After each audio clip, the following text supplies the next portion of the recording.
is Sex on the Table, Consent, and Sex Positivity in Tabletop Role-Playing Games.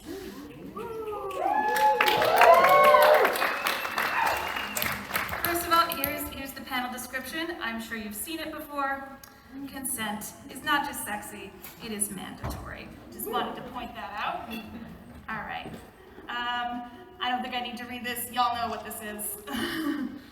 So, before we get started, I want to give everyone a content notice. This panel is intended for adult audiences. It will involve frank discussions of sex, romance, consent in tabletop role-playing games. If you are uncomfortable with these topics, this may not be the panel for you. We're going to talk about fun things, but we will also be talking about difficult things. Topics such as physical and sexual assault, rape, unwanted romantic and sexual advances, and other potentially upsetting areas of discussion may be covered. This may include stories of personal experiences involving these topics where things did not go well for the parties involved. If you feel uncomfortable at any point, please feel free to step out. You may either wish to take a minute to regroup and come back, or tap out completely. There will be no judgment from anyone in the room, including us, so please feel free to take care of yourselves. All right, so let's get started. Unfortunately, Tanya DePass could not be here tonight. She had to take the night off. So let's get started with Katherine. Katherine, would you like to introduce yourself? Yes, good evening, everyone. This is my first post-quarantine panel, so it's really good to be here with you tonight. I'm so grateful for it. I am Katherine Alejandra Cross. My day job is as a PhD candidate and academic in information science at the University of Washington High School, where for my sins I study online harassment. My non-day job has included freelance journalism, in which capacity I'm also here, and freelance games writing, and I most recently contributed some delightful material to Thirsty Sword Lesbians. Brian. Hi, I'm Brian Kunde. I'm a licensed clinical social worker from Texas. I'm also GaymerX's Culture and Operations Director. I also am a prior practice psychotherapist back home. I do workshop consulting for Take This. I have been playing tabletop and GaymerXPG tabletop stuff since it's a good 20 years at this point.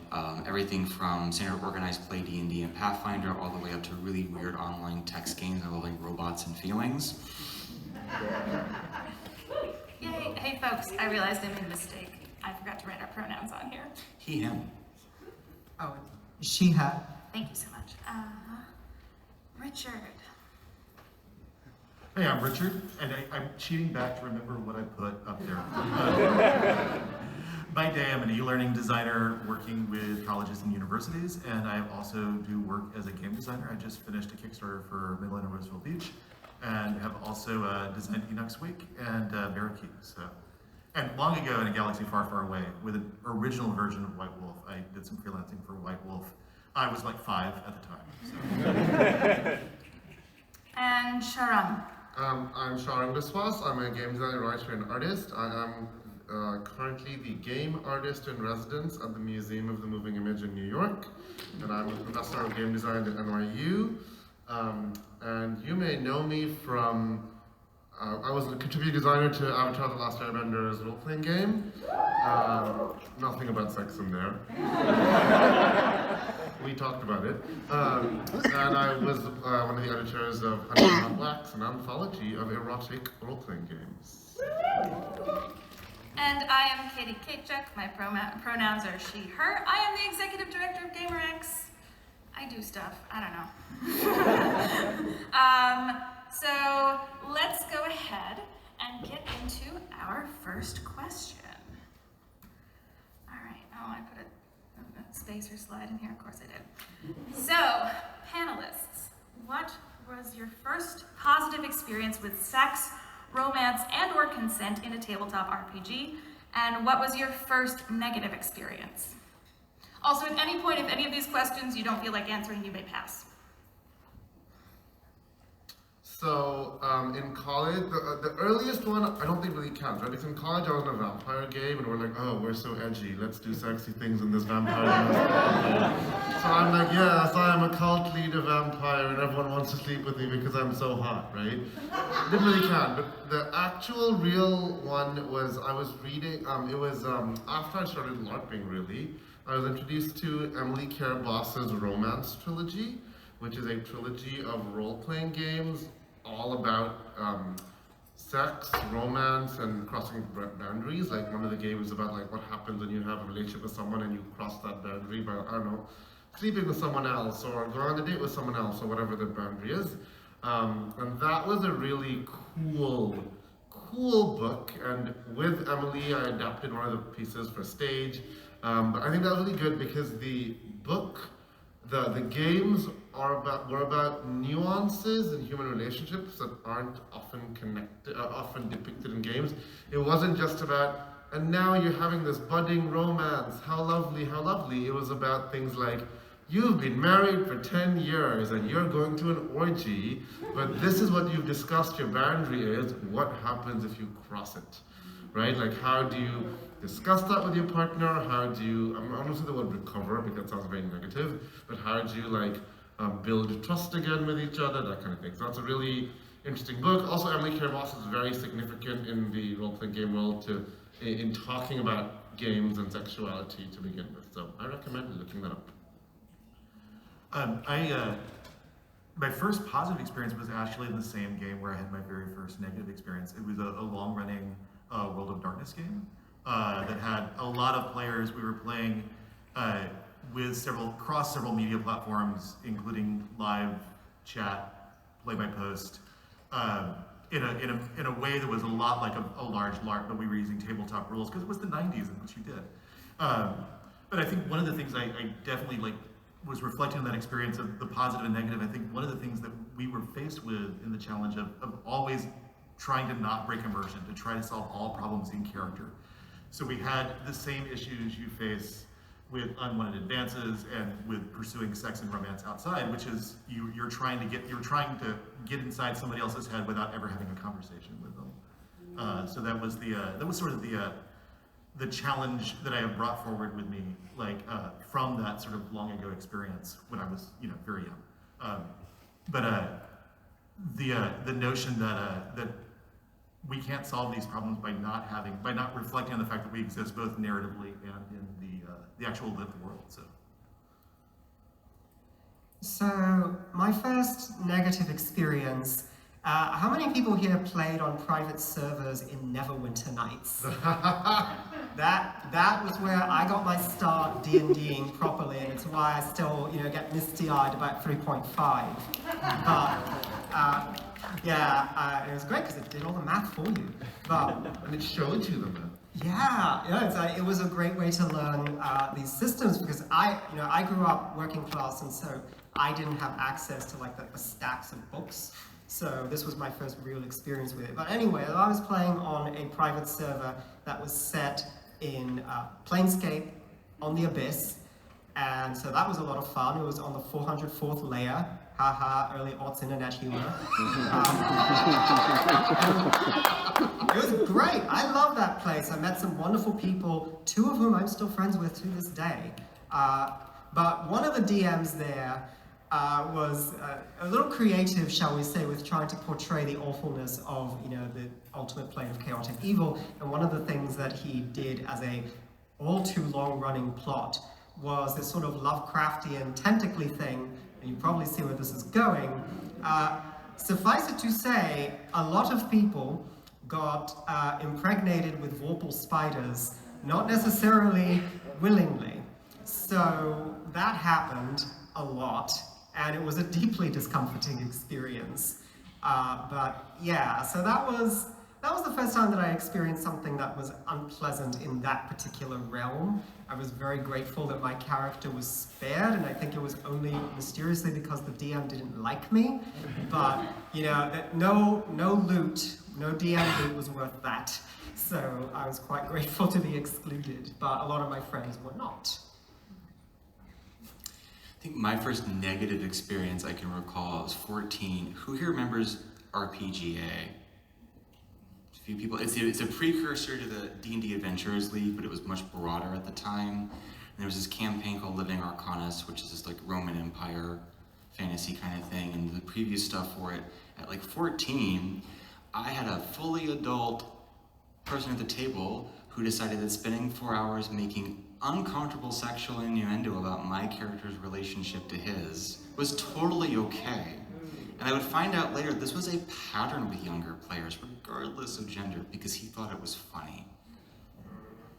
And I would not realize fully, even with like text RPG stuff, till I think about 19 or 20, like, oh no, you get to talk through all phases of our characters even going to have a romantic connection. And I think the first time, that was my first positive experience was in the Robots and Feelings game, which is the short version of what that was. Having a character, or another character, like, hey, it would be cool if like, we ended up dating. I said, okay, well, let's talk about that. And we talked about it, and it was fun, and it was nice. And it also made me realize, oh, there are some things in romance and sex in my RPGs I don't want to do on screen, and I get to say that. Like, I knew that. I knew, like, you know, consensual roleplay was the thing, but really digging into, like, all levels of that. And it always astounded me that, you know, I did this stuff from, like, 13 forward, and it took, like, 6 or 7 years to have that positive experience as a young person. The negative one was all over the place. The positive one was, like, it took a while, and someone had to point out that I could do it. I think that leads us nicely into our next question. How do you explore sexual content when there is a disparity of comfort levels at the table? So how do you make sure all of your players are comfortable and still explore these things? I think that a big part of it, oh sorry, I think it's just being upfront and intentional about things and saying, if anything makes you uncomfortable, you know, feel free to say so and we'll just stop. The X card, of course, is very handy for that, for making it a little bit of a game mechanic, and that's just a card with an X on it that someone can tap, and, you know, without needing to explain it, the DM just stops what they're doing, rewrites it, and moves on. Right, it's sort of a way to nope out of like, no, this is something that's not going to work for me, it's not fun for me, let's not do this. I started running a homebrew campaign myself in 5th edition, and you know, I gave that spiel to my players, you know, and some of this also involved having an upfront discussion saying, is there anything you absolutely do not want? And that's not just about sex, that's about all sorts of themes. It can be about, you know, is the game, how dark do you want the game to get? What's sort of the hard limit on violence and things like that? So that way I know what to steer clear of for everybody's sake from the very beginning, but also saying that if, you know, I go in a direction and I misread something and you don't like it, you can feel free to nope out of it, right? And I think being upfront, saying things explicitly is always the way to go, and not leaving these sorts of things assumed or unsaid. I think that the key difference with role-playing games and other media is the level of involvement the audience participant, which is collapsed into one person in this case, unlike normally, unlike other forms of media, is the experiential effects that one gets from playing this game, right? There's a great article on Analog Game Studies talks about the human as a platform for a game, right? Rather than a PlayStation as a platform for a game, the human as a platform for a game, right? And the experiential effects of being at a table around a bunch of people sharing and creating a story together are such that issues such as this can become concentrated and exacerbated in ways that are not the same when you are opening a book, for example, right? If you're watching Blue is the Warmest Color and an intense sex scene comes up, and they're very intense in that movie, so much so that the actresses got physically injured when filming the movie, right? You can fast forward or switch it off, right? That is relatively easy to do. Within the social contract of a game table, however, there is often a fear of, quote, ruining the experience for others, end quote. Even if you are intellectually predisposed to knowing that you're not doing it, when you're at a table, you often like, oh, I'm gonna keep quiet because I don't want to, everyone else seems to be into this, right? Sharang is having a great time. I should be having one too, right? Similarly, the act of embodying the character, even though none of us fall into the Tom Hanks movie idea of that, oh, we actually are these characters and we're you know, all that stuff. None of us actually believe that. We know that we are separate and disparate from the character we represent. Everyone knows that. Yet, because we are embodying to some degree the magic circle of the game, if you want to go into game design theory, can really pull you in. It can become hard to separate emotions in and out of fiction. There's a concept that's well known as bleed, right? Where the emotions in and out of game like bleed into each other, right? So because of this, if we want to bring up topics that you know or suspect that might be challenging for the team being the whole table, the simple act of saying at the start, hey, this is something, just want to let you know, this is a game about like teens who are going to make out a lot and also turn into vampires and bite each other after doing that. Also, if at any point you find that it's getting too intense or too weird, just voice it, right? You can use calibration tools, like Kate said, like the X card by John Stavropoulos, which are like well known. But if you don't like using calibration tools, if your table doesn't, just saying, hey, can we talk about this is also a calibration tool, right? If that is what your table needs, that's also fine, right? And I went into this lengthy discussion, this lengthy monologue, because a lot of people ask, why do we need this? My table's fine. And I'm like, well, sometimes they're not fine and you might not know, right? And they might not know. They might be like, I'm all for it, yeah. And then partway through, they're like, actually, I'm feeling weird. I'm done.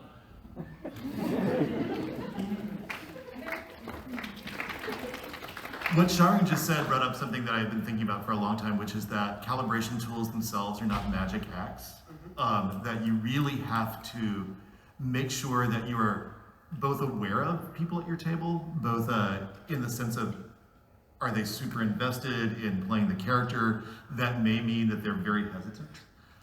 So there's a lot of group trust building, and also just general awareness of people at the table that calibration tools themselves cannot innately fix. There's also just issues around making sure that your group knows, understands, and is comfortable working with the calibration tools you've worked with.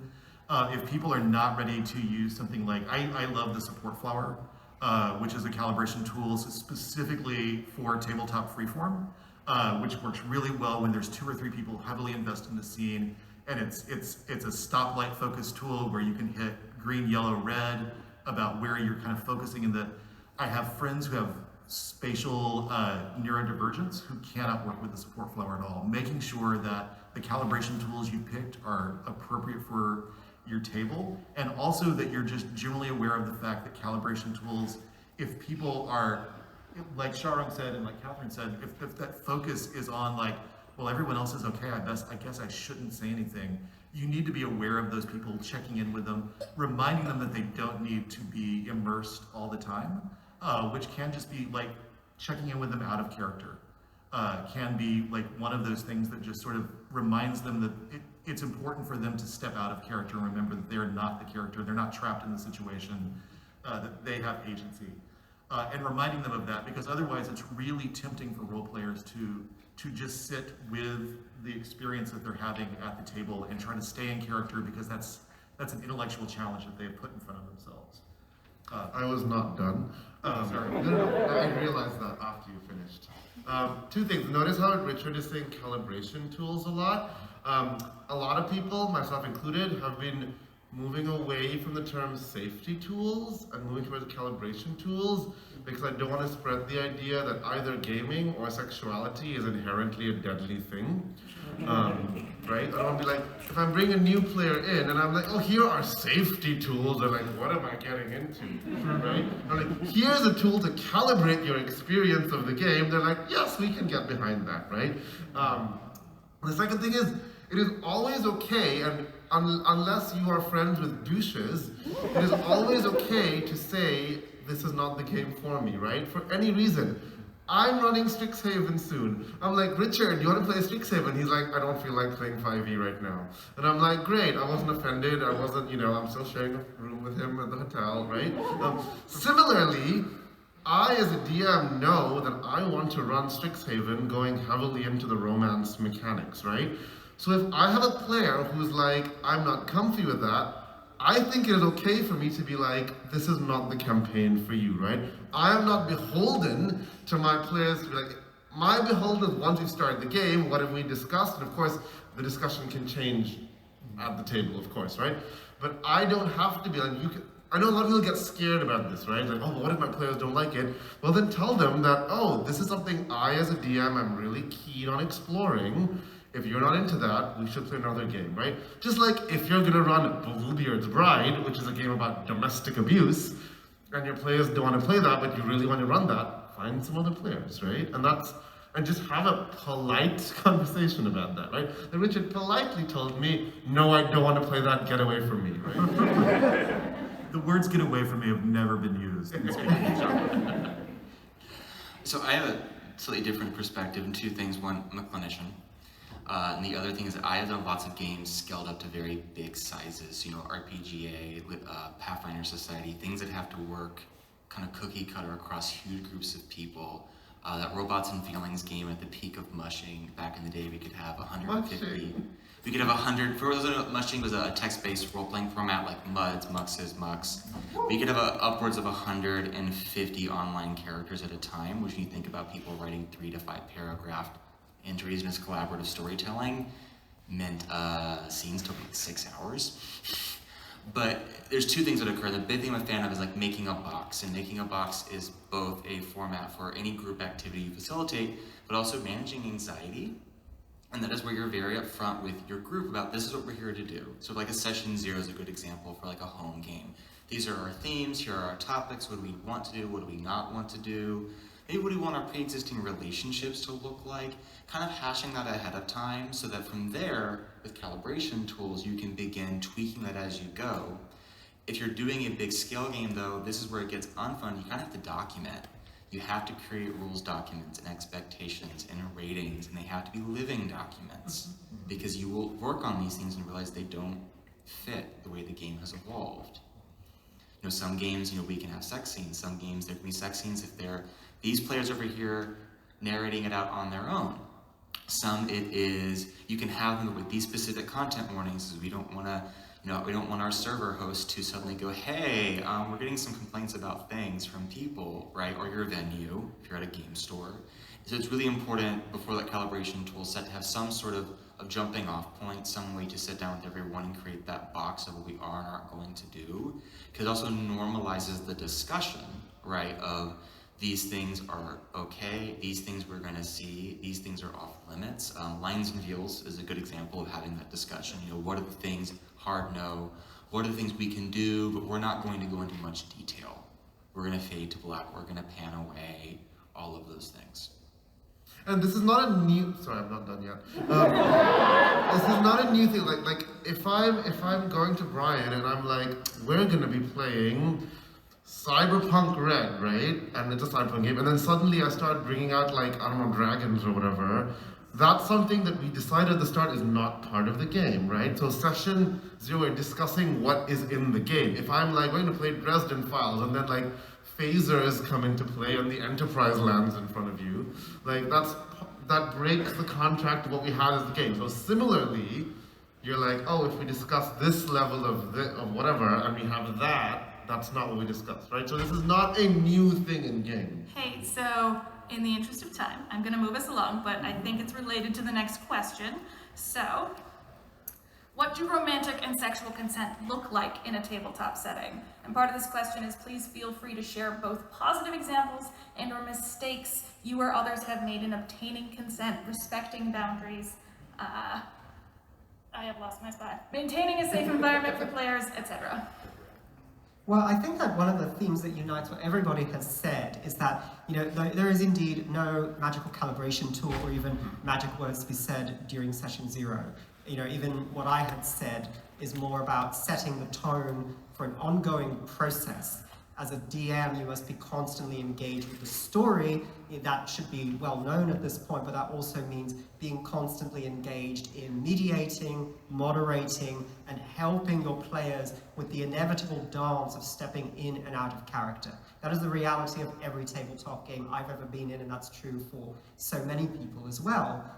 that you are engaged in a process, right? And you are actively doing this. So actively monitoring, actively checking in, actively getting to know your players if you're not already close friends with them, monitoring how they're feeling, interceding as necessary, and helping them feel like they can speak up, right? And also, you know, not to make this sound too nanny-ish, because that also means helping them have fun, which means, you know, I can talk about one of my own positive experiences here. In a recent game where I was a player, I was playing a half-elf bard who was a diplomat for a country based on Ptolemaic Egypt. She was badass. And I was the bard stereotype. I really was. I make no apologies about that. She had crazy high charisma and a plus 13 modifier to persuade, and I really used it.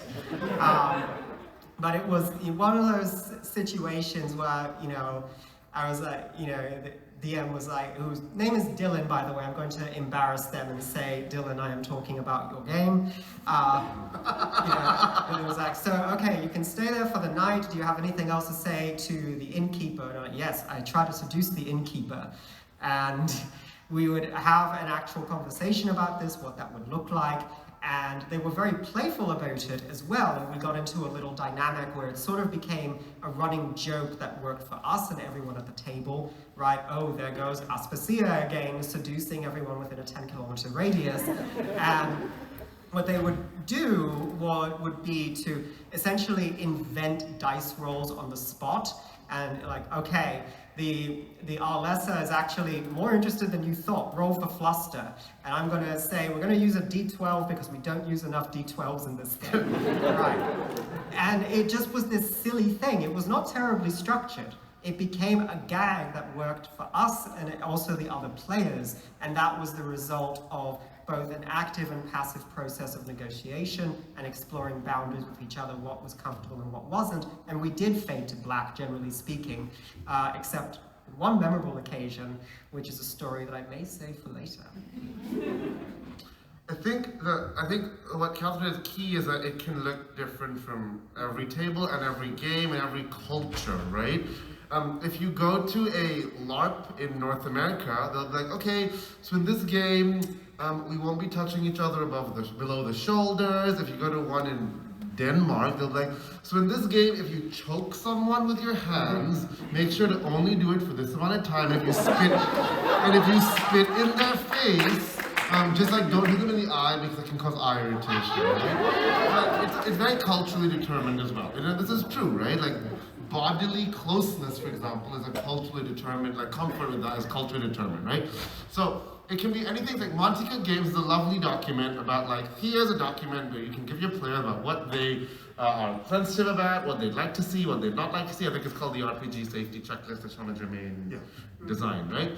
If your table wants that, excellent. A lot of people feel threatened by that because they think it's like, oh, now are you saying all of us must use this every time we roleplay? No one's saying that, right?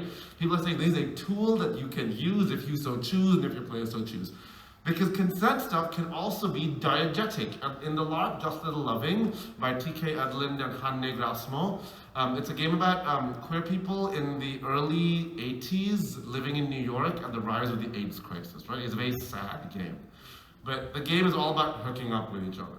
And when your character wants to show desire in another character, each character carries around in their whatever pocket a bunch of pink feathers, and you hand a pink feather to another character, and if they take it, that means that they are expressing sexual interest. So they take it, and then the game pauses. You can talk about like, what are we gonna do? Is kissing on the mouth okay? The game involved like filleting giant pink dildos to represent sex acts. Like, are we using that? Are we just gonna like grind against each other a bit, etc., etc.? How much clothing is coming off? It's a Nordic LARP. So that game used a diegetic in-story, well, semi-diegetic mechanism to determine shall we move on to the next one. And if the person didn't accept your pink feather, assume that they rebuffed you in the story, and then you continue the story, right? So you need to figure out what works for your table. At the very least, it is a good idea at the start to be like, hey, this is a 15+ rating game, and this is what I'm thinking will be involved in the game, right? But you can explore with your players and your DMs and whoever, your viewers, what that means or might mean. I think an important thing to do with players and with each other at times is to also challenge folks when they say, well, you know, I consent to anything, or I have no boundaries, and play with that, right? Everyone has boundaries. Everyone has boundaries. I'm not saying see what it takes to get them upset about them, but it's saying, well, the example I hear a lot in like the kink community is a friend, she'll will go, someone says, I have no boundaries, so it's okay if I shoot you in the head. Well, no, then you have boundaries. They exist. Let's maybe think carefully what that actually looks like. So it could just be maybe you have fewer around these topics than other people here, but they exist. Because a lot of folks don't think critically about what that really means unless you push them to. Sometimes as a GM, you're gonna have to nudge folks, like with that safety checklist, right? A good example there may be going down the list and going, so really, all of these things would be okay if we just skipped them? You'd really be okay with all of this with your character? And vice versa, especially in free-form things, really establishing with folks the difference between boundaries and consent and someone like no selling the other person's role play. I hear that a lot when someone wants to do something that makes someone else uncomfortable. Well, they aren't selling what I'm role playing. They aren't selling my character.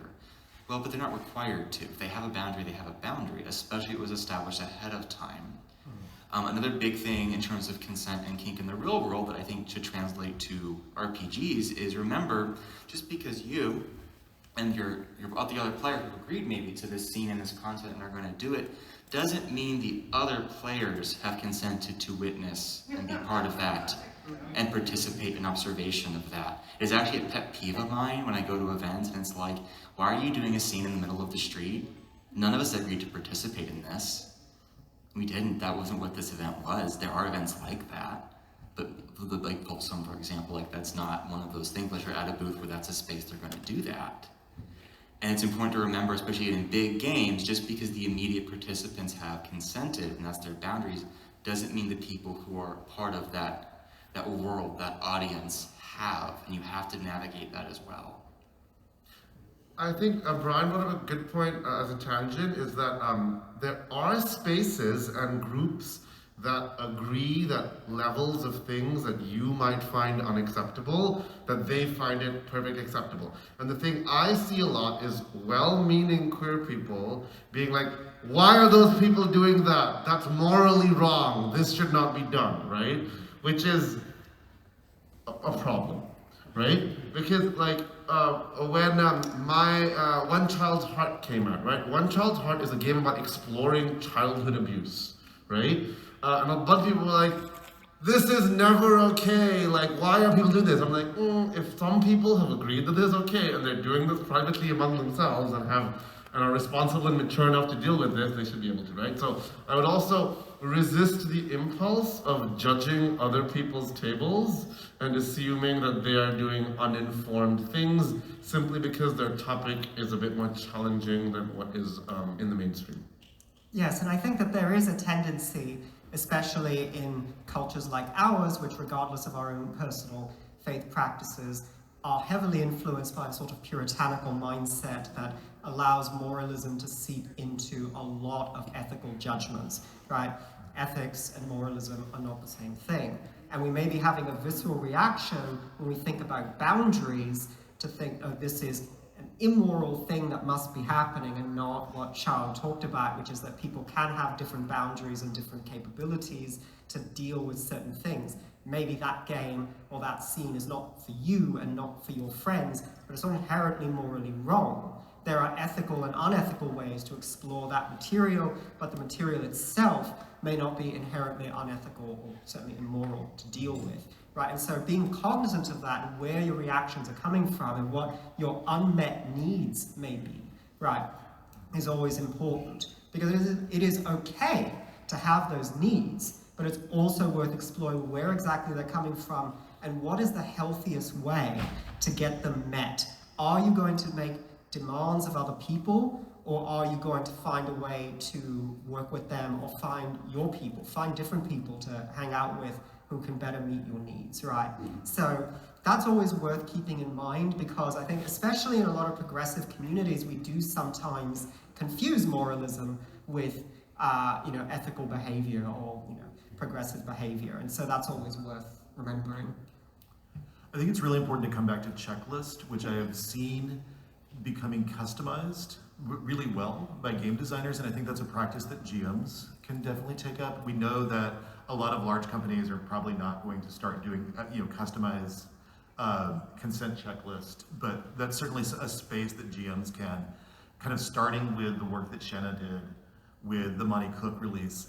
The other thing I think that is important here for that is coming back to the shift away from safety tools to calibration tools is really important, because it's really essential that you're not only using safety tools when you've hit an emergency. That any calibration tools you are relying on or using are a normal part of the way your group communicates to each other. You don't want an emergency break, pull this in case of emergency, because then no one knows what to do, and people feel very uncomfortable doing it. They're afraid that everything is going to come screaming down and stopping around them. But if it's a normal thing to where go like, hey, can we just fast forward this scene? Like, It's because it's boring. It's a boring scene. Can we fast forward? It's totally fine, right? That becomes a normal way your group communicates, and it's not inherently traumatic to go like, hey, can we stop? And again, it's worth keeping in mind that all of this advice is not a bolt on to what you're already doing. It is expressive of the skills and tools that you should be cultivating as a game master anyway. It's related to the same skills that you use to, say, set the pace for a scene, or the skills you use to think of a story on the fly when one of your players does something unexpected. They're the same skills, just applied to a set of things that we've not always been taught to take as seriously, right? So it's not a bolt-on, it's part of the free flow of just good DMing in general. Much the same way that diversity in stories is expressive of good writing, right? And Maury Brown has this really great point that these boundaries that we place are not limiting. They actually allow us to express our stories more powerfully than if we didn't have the boundary, right? If Richard and I are playing a LARP about dating gay men or whatever, right? If we have not decided what our limits are in game, we will be more, I'm like, oh, if I do this, will Richard feel awkward about this because we're friends? I don't know, should I do this? I don't really know. But if we've talked about, like, Richard, this is how we're gonna play the game, our characters are ex-lovers, we're gonna scream at each other, but then make out partway through, right? I'm going to, oh, sorry, I don't mean to cut you off. Because we have our boundaries, we can play more intensely in a more fulfilling way. Boundaries are not limiting, they are freeing. All right, so let's lighten the mood. Oh, yeah, go ahead, one more. Okay, We're passionate about this. Yeah. We're trying to figure this out. Just like in real life, consent in games is an ongoing process. Folks think of consent as I ask you yes, no, done, right? No, consent is an ongoing negotiation. You discuss it before, during, and after. Like you probably picked up on that. Calibration, right? We're constantly tweaking because it is going to shift and move and change.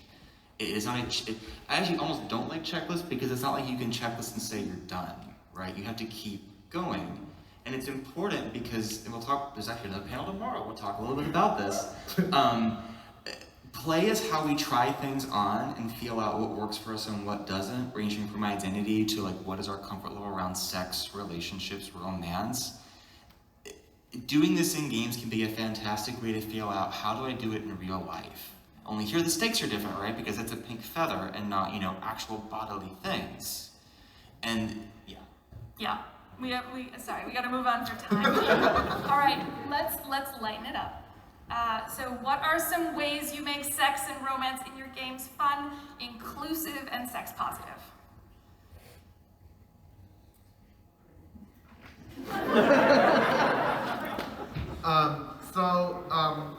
Okay, so this, it is an interesting thing to explore. Okay, there are two sides of this, right? Human sexuality is like everywhere. Like humans have sexuality, whether it's at one state, which is like I'm asexual and I feel desire and sexuality in this way, or I want to have lots of sex, right? So it is totally okay and encouraged to just be like, in this game there are gonna be sexy times. Why? Because it's fun, right? Sure. But it's also interesting, much like in any other medium of storytelling, much like any other plot device, to think about, well, what does this mean for our story? How does this affect our characters? How does this affect the themes the story is grappling with? If we're using sex as a game mechanic, which you might know about in Honey and Hot Wax, an anthology of erotic art games, what does that do for our game? Is it just there to be like, ooh, this game is now edgy? Or is it, fun fact, it's not. Or is it there to like explore some artistic notion, right? So if you are a player or a GM, think about why you want to pursue sexuality in the game. It's totally okay if you're like, I just want to have a fantasy of sleeping with a hot paladin in my game. That's just fun. But it's also totally okay to be like, I am exploring the human condition. Does the abyss gaze back? Also fun.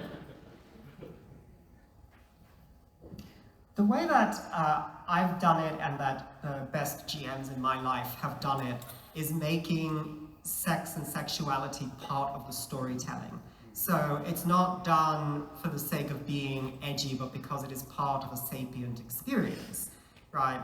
And again, to continue embarrassing my friend Dylan, one delightful thing that they did was that there was this lieutenant who was the leader of a battalion that, sort of hoplites that came out to help my diplomat with diplomacy by other means, let's say.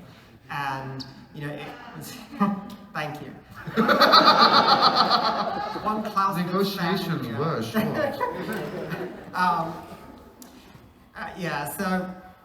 And the lieutenant took a shine to my diplomat and it was returned, and the lieutenant decided to teach her how to use a spear, and I promise that is not a euphemism. And it was actually very well acted out. It was sort of using like my bard's performance skill, because this was sort of based on sort of ancient Greek spear thrusting techniques. Again, not a euphemism, I swear to the goddess. But it ended up with my character getting a special ability to use her, I think it was her charisma bonus when rolling on attack when using a spear, because it was such a many splendid night filled with sexual tension where many dice were rolled for all sorts of reasons, right?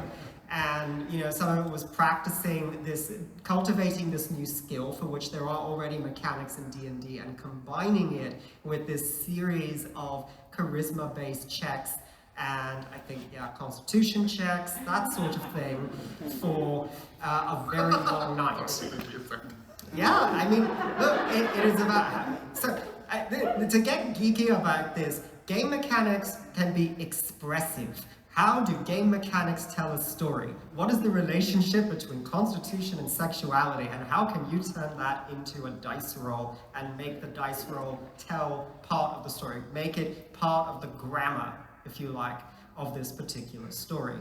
And I must compliment Dylan, because on the fly, they created this sort of whole musical sequence between these two characters that wove together all sorts of mechanics into something that was meaningful, developed both characters, the DM character and my character, was sexy, and gave a new ability. There is nothing more fun in any tabletop role-playing game when role-playing leads to some kind of statistical or mechanical thing that expresses and mechanically literalizes some aspect of character development. And if you can weave that into sexy times, as long as everyone is consenting to that particular mode of expression, it will be very memorable.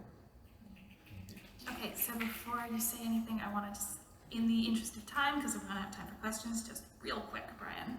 And then Richard, you have something.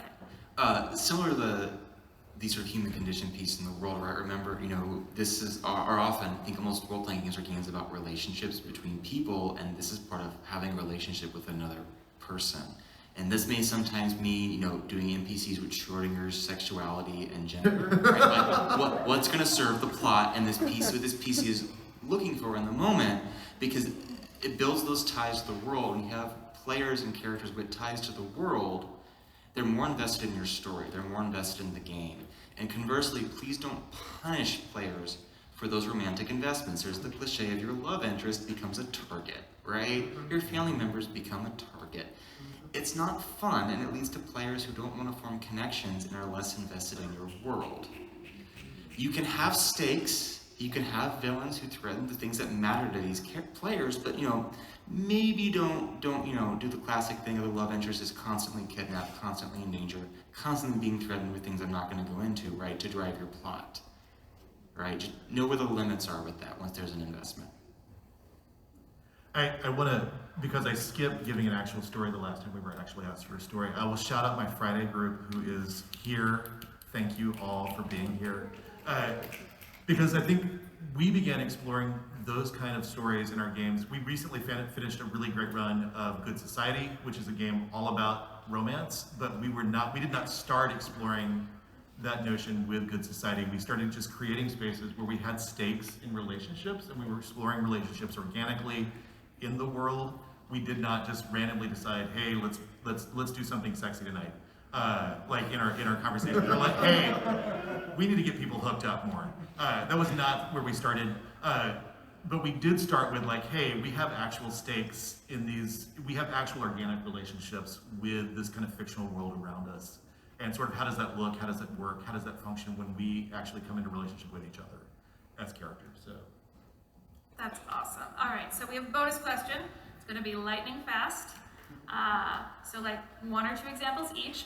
What are some tabletop games you look to as good examples of sex and romance positive products? Campaign settings, game systems, board games, etc. Brian. Brian, we're just going to go down the line. Blue Rose. Nice. Shanna Germain's Love and Sex in the Ninth World. I cannot recommend it strongly enough. I just shouted it out, so I'll say Good Society again. If you've not bought Good Society, pick up Good Society. So. I want to say Honey and Hot Wax, an anthology of the Russian card games, but I'm also gonna say Fog of Love. It's a board game. Okay, so now we are going to do Q&A. Just as a reminder, questions ask who, what, where, when, why, or how. They aren't comments, backstories, or context. So please be concise if there is a line at the mic, and if you have a question, please feel free to line up. Or we can just keep talking. I can talk for a long time. Yeah, He I will. can confirm. As Sharang's con roommate, I can confirm. I can also talk for a long time. Yay! Hi there. How is everyone? So I run a lot of Monster Hearts, which is another game that deals with romance.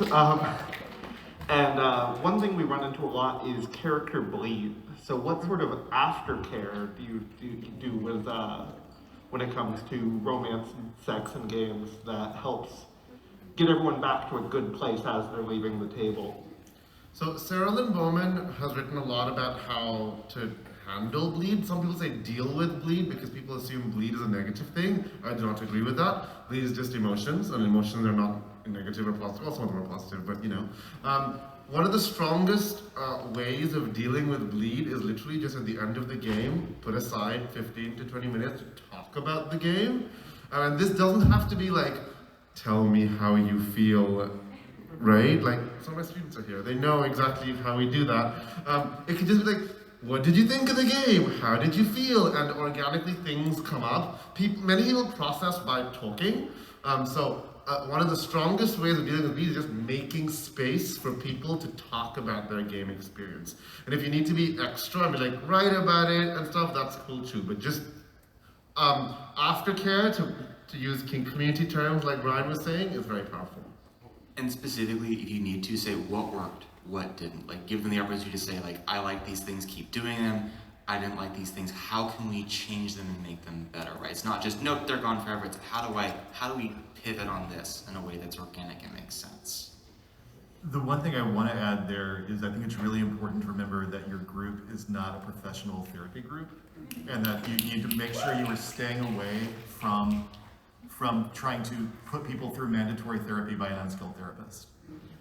That's a good, very important point. When someone does say, yeah, I was triggered by that, I have some stuff around that, that is a time to know when to set a limit on that, especially in debriefing, and go, yeah, that's important, we can avoid that topic in the future, but this may not be the best space for you to really work through that. So we didn't cover in the discussion is if someone is obviously using the game itself to work through something, that may be a time to pull them aside as a GM and sit and check in, and maybe gently recommend, what the limits are on this, right? Because whether it's therapeutic D&D and RPG games, not every D&D and RPG game is therapy. There have to be limits. And I've seen this before. A lot of folks are clearly trying to work something out, but they're not getting the consent of the group to do that. I had a question, a follow-up on the audience. For content made for an audience, I'm going to be part of a project that's going to explicitly include some sex as part of the narrative. Aside from time-stamping at the beginning, doing that content note that says, hey, this happens from this length to this length, fast forward past that if you need to. What are tools that you would suggest possibly using for anything with a broader audience where you can't necessarily establish as much of that relationship before you start? So Gretchen Volker Martin, I think I was forgetting her last name, has a great piece on, I think it was Vice, called Consent is the Wrong Framework with Which to Experience Art, right? Because she's talking about, especially not what I said at the start, which is this shared storytelling thing. She's like, a movie cannot harm you in the same way a person can. A podcast cannot harm you in the same way people can, right? So I strongly believe that people should be able to make art about what they want, as long as they're not, unethically harming people during the process of creation. So I think if you have done your responsibility saying, this is what this piece contains, and this is what you can expect from this piece, as long as you're not, breaking those trust boundaries, like you say, this piece is not going to have sexual assault, and it does, that's obviously bad. But as long as you're informing your audience that honestly the thing you want to do, and if anyone else is like, no, you should make this, then they are using the same tactics that 1 million moms does when they decry queer content, right? So because it's a passive medium that they're just listening to, you've done your diligence saying these are the notes. You might want to repeat them in different episodes, for example. At the top of every episode. Right. Sure, yeah. I personally think that should be enough. I think if you're streaming, making sure that any safety consent things that you've arrived at in advance are very clear to your audience as well, so that they know what they're sitting down for. I mean, it's very hard to do that in a live event where, and we live in a world where live events are becoming very much the norm. So, but making sure that your safety and consent, your calibration tools are very clearly visible to the audience at home, so that they know what to expect and what they're getting into. Thank you very much. You actually kind of touched on my question already, but I'm curious if there's any more, practical examples, that sort of aftercare aspect, and the idea that, this isn't therapy. I would love to help you through this in our current life, maybe, but not here. So as a GM, how do you kind of measure that balance in the middle of a game? Because I think it's kind of volatile, potentially. Someone could be like, you know what, I'm totally fine with this beforehand. And then in the middle of it, they're like, oh my God, I'm not fine with this. And that person's struggling through something, and you want to recognize that, but also kind of not skirt around it. I'm struggling for the right word, but I think you understand what I'm asking. So you get to take breaks. I think sometimes we think we have to sit down and there's 4 hours and we're going to roll dice and we cannot stop. No, please don't do that to your players. Please. You get to take breaks, and sometimes that is a sign we need to take a break. When clearly there needs to be some heavy recalibration, there needs to be some check-ins. That's okay to say, we're going to pause. You can do it in the middle of, a combat, right? There are trackers. You can pick right back up where you left off. It's totally okay. I think one of the benefits of virtual tabletops, even during the pandemic, has been a better ability to do that without losing your place. So those check-ins, and I think you as a GM, you have to be a little bit brave on, hey, it looked like you may have been having difficulty with that, right? And then knowing when this starts to venture away from, okay, yeah, you were, how can you fix that, to this is turning into a thing that I'm not equipped to help you with. Say, I support this, we can make these changes, but this is where my boundary is, this is where my line is, this is where we can't get all the way into that.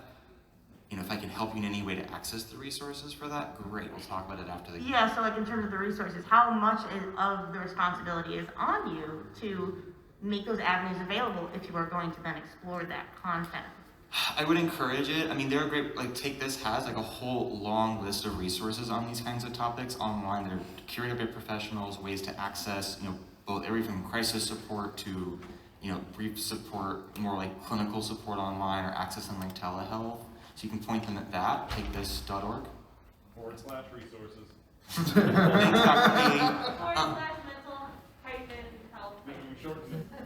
A. Takethis.org. So pointing at those resources, it's always okay to hand those out because that's a good way to acknowledge I want to help you, but this is my line, this is my limit. I'm not a professional. And that's hard because we do care about the communities we play in. We really want to help, but we have to recognize when this has gone beyond our capacity. And even for me, the people I play with in org play, they know I'm a therapist. They also know that I'm not going to touch it in those venues because it's inappropriate. No one asked me to be their therapist, right? They have to consent to that. So even if they're unloading, we have not established that kind of relationship, we're not going to do it. Awesome, thank you.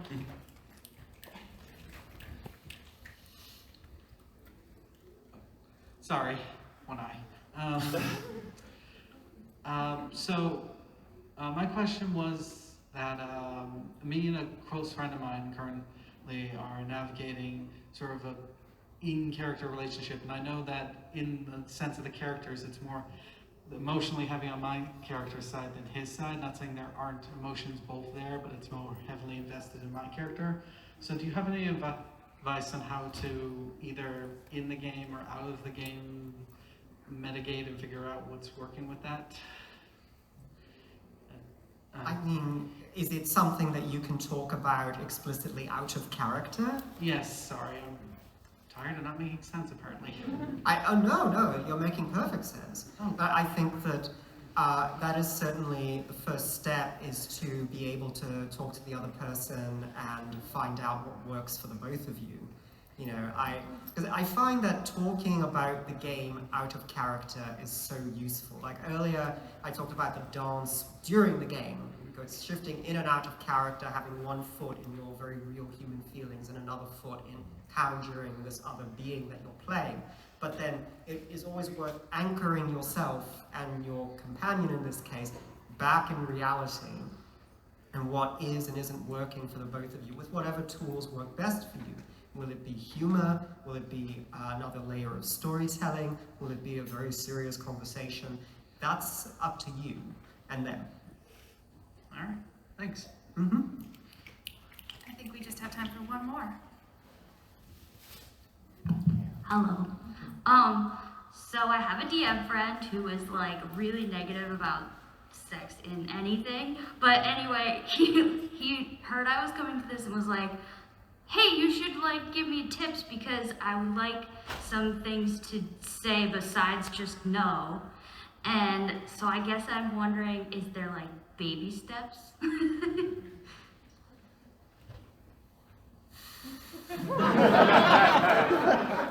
I actually like the strategies of treating it like a PG movie. So you see people do things that involve flirting, and then you see them leaving the next day. And I find that, you find a lot about a character watching them leave something that we're all assuming was a sex scene, but no one said anything about what that was. But we see them leaving the bedroom talk. We find a lot about a character that way. Those are some really cool things that help me get more comfortable running games with, like looking at the lead-in is a real temptation for people. But I find that when we really saw great character moments and actually real clear notions of when to end the scene versus the trying to lead up and trying to figure out when to stop, is watching people post-sex. And you find really great things about characters that way too. So, this is going to sound silly, but Hanya Hot Wax. The introduction is free online. NordicLife.org published the introduction chapter, which is all about consent and calibration in sex games. If you search my name, you'll find it in NordicLife.org, and that's actually a really Maury Brown wrote it. It's a really good intro to how to deal with sexy stuff in role-playing games in general. I would recommend that. It's free online. I would send that to your DM friend. Yay! Yay! All right. Thank you so much for being here. We have our Twitter handles up there if you want to know where to find us. And one more time down the line, you want to... Can I do my thing last? I want to talk about my plug. Okay. Oh, yeah. Yeah. I'm Brian Kunde, LCSW. I'm a clinician out of Texas who works with GaymerX and Take This. And I've been Katherine Cross, a scholar at the University of Washington and freelance game journalist and writer. I'm Ruane, a game designer from Brooklyn, New York. So. I'm Sharang, Biswas, a game designer and professor in New York, and quick plug, my next Kickstarter is a series of smutty stories about D&D character classes.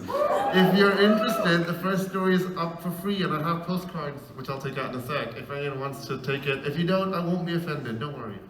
This started as a Twitter thread and it was amazing. It started as a Twitter thread, and then I'm like, I'm gonna turn this into a book, because why not? I know, because I told you to. Because Brian told me to. Thanks, everyone. Thank you.